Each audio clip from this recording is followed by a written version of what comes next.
The world is ending in fire and ash. The sky minus mountain, once a silent, sleeping giant, now screams. Its hot breath blankets the savannah in a grey shroud, choking the light from the sun. The ground shudders without pause.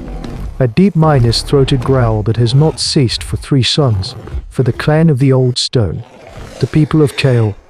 This is a time of ending. Their patch of prehistory is being erased.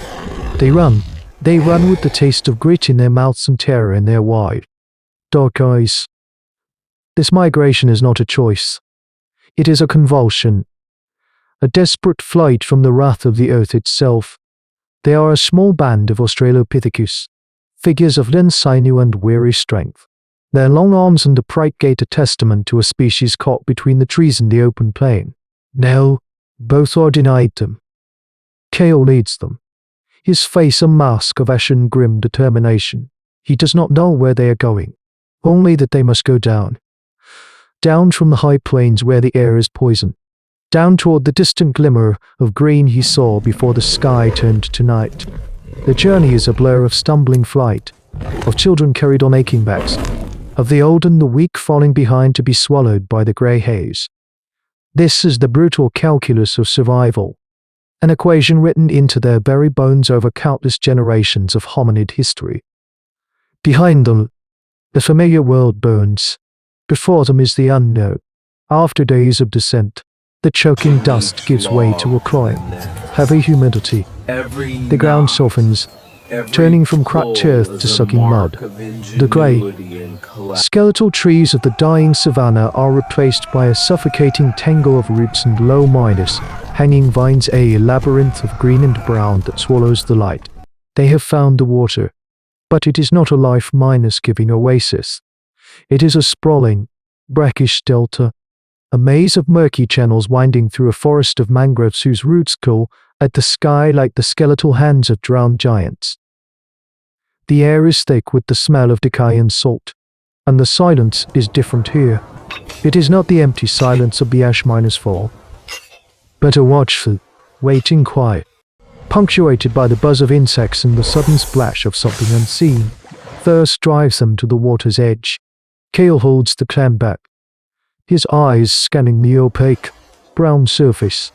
This is a place of ambush. This is a place of things that wait. But their thirst is a fire in their throats. A young male, barely more than a juvenile, named Lord, ignores Kale's grunted warning. He scrambles down the muddy bank and plunges his face into the water, gulping greedily. For a moment, there is only the sound of his drinking. Then, the water bulges. It is not a ripple, but a powerful, deliberate displacement, as if a submerged log the size of a great tree has rolled over. Lorne looks up, his face dripping, a flicker of confusion in his eyes. There is a swirl of impossible speed, a glimpse of something immense and scaled beneath the surface. A choke scream is cut short by a sound like a giant branch snapping. The water erupts in a brief, violent froth of reed, and then is still again. Dawn is gone. The clan is frozen. A gallery of silent, horrified statues on the muddy bank. They have fed one monster only to find themselves in the jaws of another. Panic is a wildfire in the clan's blood, but Kale is the rock against which it breaks. With guttural commands and shoves, he forces them back from the water's edge, away from the invisible maw that swallowed Lorne. The memory of the red bloom in the brown water is burned into their minds. The delta, once a potential refuge, is now a cage, and the water is its bars. For days, they exist in a state of suspended terror. Thirst becomes a tormenting demon, mocking them with the endless, undercumble water that surrounds this small island of mud and mangrove roots. The younger ones whimper, their tongues thick and dry. It is Mara, the oldest female, whose eyes have seen more seasons than anyone, who finds the first solution. She observes the condensation dripping from the broad, waxy leaves after a humid night, and with slow, deliberate movements, she curls a leaf into a cone, pressing it into the damp soil to catch the precious drops. It is a slow, painstaking process, but it is life. This is the way of early humans. Innovation born not of genius, but of grueling necessity. Fear recedes, replaced by annoying, constant vigilance. The clan becomes a collective organism of eyes and ears. They learn to read the water. They see the unnatural stillness that precedes the predator. The sudden flight of wading birds from a far minus off bank. The way small fish leap from the surface in a silver panic. The beast never roars. It never reveals itself in a show of dominance. It is simply a presence, a formless terror that hunts with the patience of stone. This is the reality of their prehistoric life. They are trespassers in a king's domain, and the king is a silent one. Hunger drives them to new strategies. Kale finds the shattered remains of a Sarcosuchus, a giant crocodile, half-minus buried in the mud, a victim of a territorial dispute with the delta's true apex. Its bones, thick and strong, become a resource. Using heavy river stones, they break the ribs into long, sharp-edged daggers. This is the genesis of their new osteodontographic technology. Tools not of flint, but of bone and tooth, suited for this wet, rock-spoo world. With these, they pry armored snails from the mangrove roots and spear the mud-dwelling lungfish when they surface for air. Always in pairs, one to strike while the other watches the water. One twilight, as the sky bleeds purple, they finally see it, across the main channel. A shape breaks the surface. It is not a head, but a vast, skin-covered sail. A bizarre line of vertebral spines moving with serene and terrible grace. It glides through the water, propelled by a force they cannot see. Then, the long, narrow snout, studded with conical teeth, lifts for a moment, tasting the air. The creature is immense, longer than 3 bull triceratops stood end to end. Its scale is a physical blow, the weight that crushes the air from their lungs. It is the Spinosaurus. The beast is not just a hunter. It is the geography of their prison-made flesh. It is the delta's soul, and it is hungry. In that moment, watching the silent passage of the sail, Kale understands. Hiding is not survival.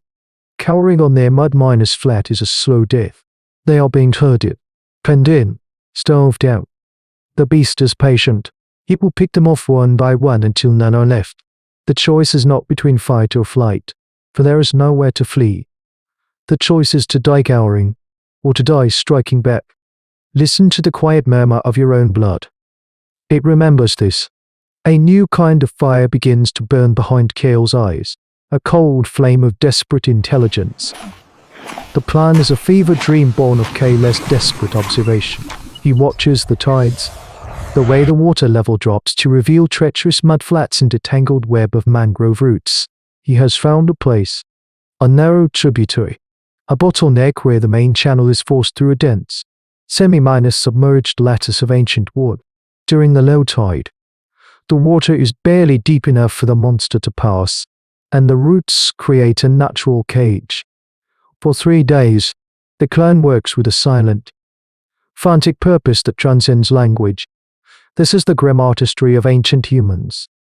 Using their Sarcosuchus bone knives and heavy stones, they sharpen the ends of submerged roots, turning them into a brutal palisade hidden just beneath the murky water. Above, they weaken the anchor points of a massive, gnarled mangrove bowl, a deadfall trap held in place by a few remaining woody sinews. It is a pathetic defense against a creature of such scale, a child's snare for a god, but it is all they have. Their collective intelligence is their only true weapon, a flickering candle against a hurricane of reptilian fury. The hard choice falls to Kale. He must be the bait. There can be no other way. The monster knows his scent. It has been stalking him. The leader, the heart of the clan. In the grey light of dawn, as the tide begins to turn, he gives Mora a long, final look. It is a look that contains everything. The memory of their lost world, the fear for their future, the unspoken promise to buy them one more sunrise. He wades into the shallows, deliberately splashing, a flagrant violation of the terrified silence they have maintained for weeks.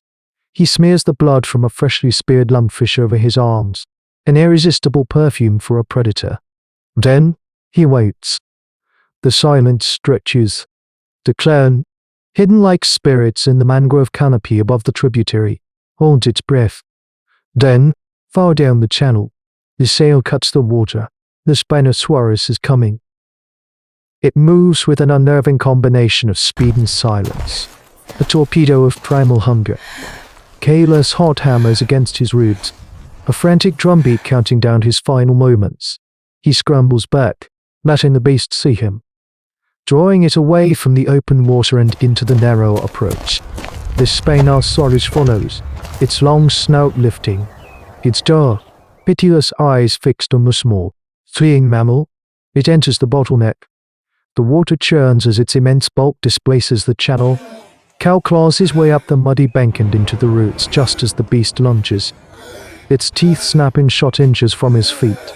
The trap is sprung as the creature surges forward. Its soft underbelly meets the hardened, sharpened roots. It bellows, a sound of shock and pain that shakes the very trees, a sound they have never heard before. It thrashes wildly, impaling itself further, trapped in the cage of its own making.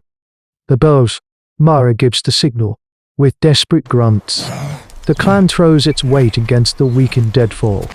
The massive lob groans, splinters, and crashes down onto the Spinosaurus's neck and back. The impact is staggering, not enough to kill, but enough to stun.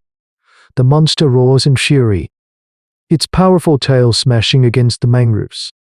But its forward momentum is broken. It is wounded, enraged, and, for the first time, it has met prey that bites back. Bleeding from a dozen deep gashes, struggles, twists, and finally extricates itself, pulling free with a sound of tearing flesh. It gives the canopy one last look of malevolent understanding before retreating into the deep water. A wounded king leaving a battlefield it had believed it owned. The clan does not celebrate. They are trembling, exhausted, and two of their number were swept away by the beast's thrashing tail. But they are alive, and for the first time since the sky fell, the water is quiet. In the silence that follows, the clan huddles together, their shared terror slowly giving way to a new, fragile feeling. They have not conquered the delta, nor have they slain the beast. They have simply drawn a line in the mud and declared, "This far, and no further." The wounded Spinosaurus will heal, but it will remember the pain. It will hunt in easier waters. This small pocket of the mangrove forest, once a prison, is now their fortress, paid for in blood and courage. This is the crucible of human evolution, not a slow, gentle climb, but a series of desperate gambles against extinction. The act of turning the environment against its master, of coordinating a complex, high-risk strategy, is a cognitive leap more significant than the first sharpened stone. It is the moment a hunted mind first learns to think like a hunter, not of flesh, but of circumstance. It is the birth of the tactical thinking that would one day allow their descendants to dominate a planet.